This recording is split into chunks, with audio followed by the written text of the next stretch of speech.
Welcome to the Compliance Portal training video. My name is Carebot, but the girls call me Mr. Always Compliant. I'm very excited to have you at this training specifically designed to give you the tools and knowledge that you need to use the Compliance Portal. During this course, you will be learning several important topics, such as how to use the Compliance Portal, complete an audit, conduct a training with your team, manage your audits and your team's completed and outstanding trainings, and much more. All this is to ensure that we are all safe and compliant. As we have much learning ahead, grab a cup of water, limit all distractions to a minimum, get comfortable, and let the training begin. Open your internet browser and navigate to the Compliance Portal website. To log in, you first need to choose the option that better matches your role. All head housekeepers should select the head housekeeper option, and all operation managers should choose the admin option. To sign in as a head housekeeper, you will need to enter your payroll number followed by your password. If it is the first time you are logging in, don't panic about not knowing your password. When you log in for the first time, the password will also be your payroll number. After you log in, don't forget to change the password. To log in as an operation manager, you will need to use your DPR username and DPR password. You didn't forget your DPR password again, did you?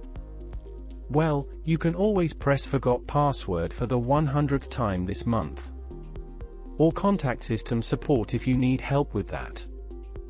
Today, I will log in as a head housekeeper by entering my payroll number and my password. I chose a password that is strong and memorable, like me. Then I will just press sign in as head housekeeper.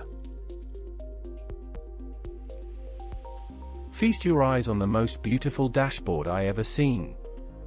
But don't get too distracted with this awesomeness, because we still have things to do. After we finish, feel free to explore on your own. The Compliance Portal dashboard is divided into 4 main areas. The navigation bar, where you can browse through all sections of the portal effortlessly. Audit, training, file manager, download reports, and the help section. The current month summary area is where you can see briefly a summary of your site or sites if you manage more than one. The number of past audits, number of failed audits, the number of incomplete audits, number of completed trainings, the number of incomplete required trainings, and the total trainings, which is nothing more than the total number of required trainings in the current month. This number can be affected by the mobile team in case you were assigned one. In case you fail an audit, you must take some actions to prevent you from failing again. The follow-up section is one of the places where you will find the list of actions you have to take before your next audit. After the task is completed, you can press this shortcut. And last, but not least, the progress area. This area is divided into 2 different tabs, Training to Complete and Audits to Complete. The Training to Complete tab will show you the list of all your sites, and the number of incomplete trainings for the current month, the progress percentage, and a helpful shortcut to start an incomplete training. The Audits to Complete tab will show you the list of audits that need to be actioned. Their status can be not started, started but not submitted, or submitted, and the submission date. After an audit is submitted, the status will change to either passed or failed. Similar to the Training tab, you also have a shortcut to view a completed audit or start an incomplete audit. Now that you know what you can find in the dashboard section, we will move to the next area of the Compliance Portal: audits. To manage all your audits, you can press Audit. And then press Audits. Here, you will find listed all your audits. As you may have noticed, this list is identical to the list we saw on the Progress section of the dashboard. In contrast to the dashboard, on this page, you can search for audits from any date instead of just the current month. Additionally, you also have the ability to filter the list in case you wish to see only a particular type of audit. You can filter the list by audit type by pressing Show All Audit Types and select the audit you want. If you wish to filter by division, press All Divisions and select the desired division. You also have a search bar where you can type some keywords to find the audit you are looking for. I saved the best for last. Here is where you will be choosing the date range of the audit list. By default, you will be shown the current month, but if you would like to search for a different period, you can always change the start date and end date of the range. I would recommend the period to be a complete month. Now that you are familiar with the page layout, let's learn how to complete an audit. This can be done either through this page or by using the shortcut on the Progress section of the dashboard. Find the audit you wish to complete. I will be using Hotel Care Office as an example. As you can see, under Status, this audit has not yet started, so let's start by pressing the Start button. Here, you can see the name of the audit, the site name, the Save button, all legal disclaimers. After reading everything carefully, press Start. Once you start the audit, you will be able to see the progress bar. For this type of audit, I like to take my time and complete it over several days to ensure that I document everything with all the required pictures. Well, it was not by leaving every audit to the last day that I became famously known as Mr. Always Compliant. For now, let's just say that I completed part of the audit. In that case, I would press the Save button to save the progress of my audit. And we will be shown a confirmation that the audit was saved successfully. Click OK, got it. When you are ready to carry on with the audit, navigate back to the Audit section. As you can see, the status was changed to Started but not Submitted. Press Start, and you will be able to resume the audit where you left it. As I mentioned before, you can save and continue as many times as you need.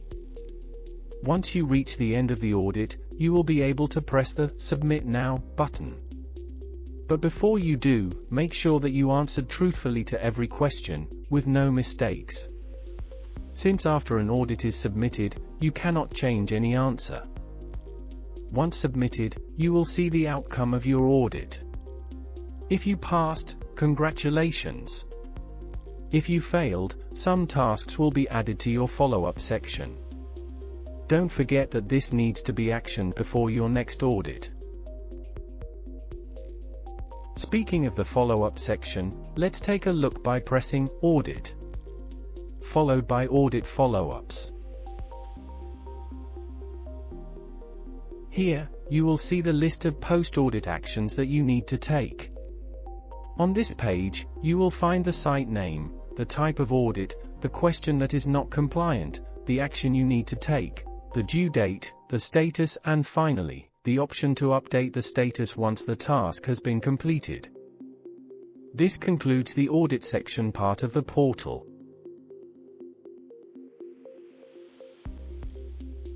Navigate to Training and press Start Training. Here you will have the option to select the site you are training from the Select a Hotel drop-down list. Then, you can select the training you wish to complete by pressing Select a Training and choosing the training you desire. As you can see, a list of all your employees will be shown. This list should match the list of employees assigned to your site on DPR. Under Status, each employee will be marked as completed if they have already completed the training, incomplete if they are yet to complete the training, or, when applicable, in case it is an ad hoc training. Once the training is complete, the status will be updated along with the last training date. When an employee is on a long-term absence, the status will be marked completed but absent. For completed trainings, you will also have the ability to view the training certificate. This certificate can also be viewed by the employee since a copy is sent to his employee profile. To complete a training, locate the employee you are training, and press Start. Before you start the training, you will be shown the training name, the site name, the employee's name, your name, the valid period, and the ability to mark the employee as unable to complete, in case he won't be able to complete the training due to one of the permissible reasons. This can be if the employee is on long-term sick absence, maternity leave, if he resigned recently, he is on unpaid leave, or suspended.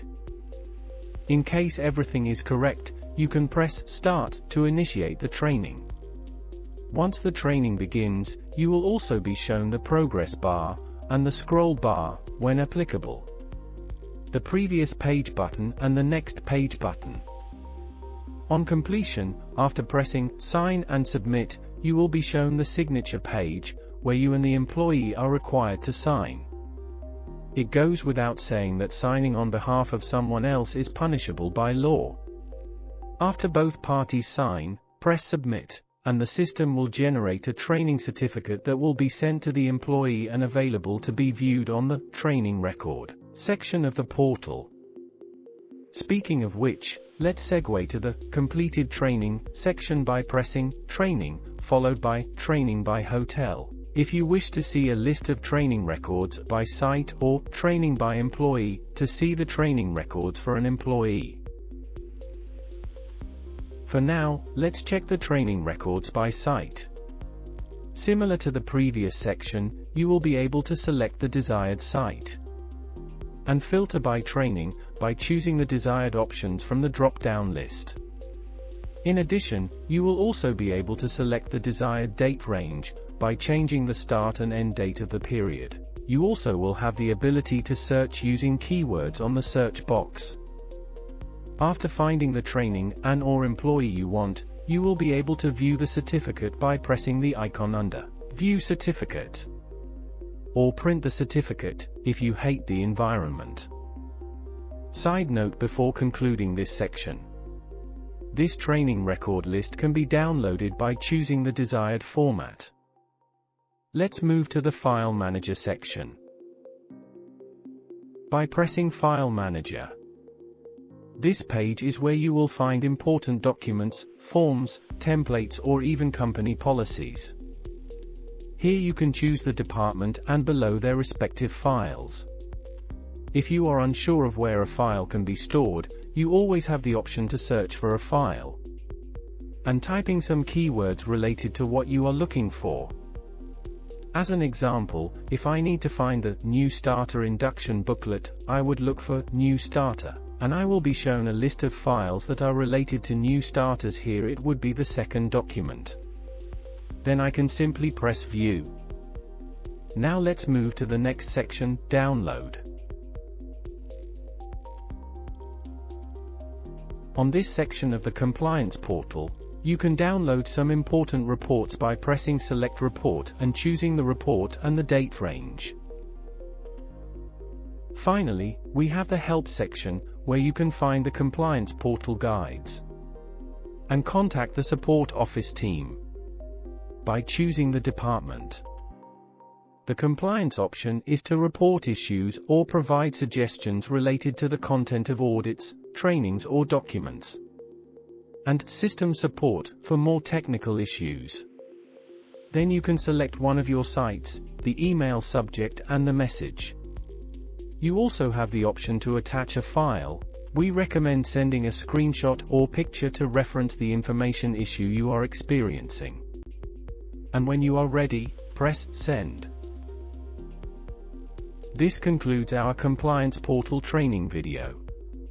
Now you are ready to use the portal with ease. And just between us, if you always give nothing but your best, perhaps one day you could also have the honor of gaining the title of Mr. or Ms. Always Compliant, like yours truly. Don't forget to stay awesome, and I will see you at the next training. Carebot, signing out.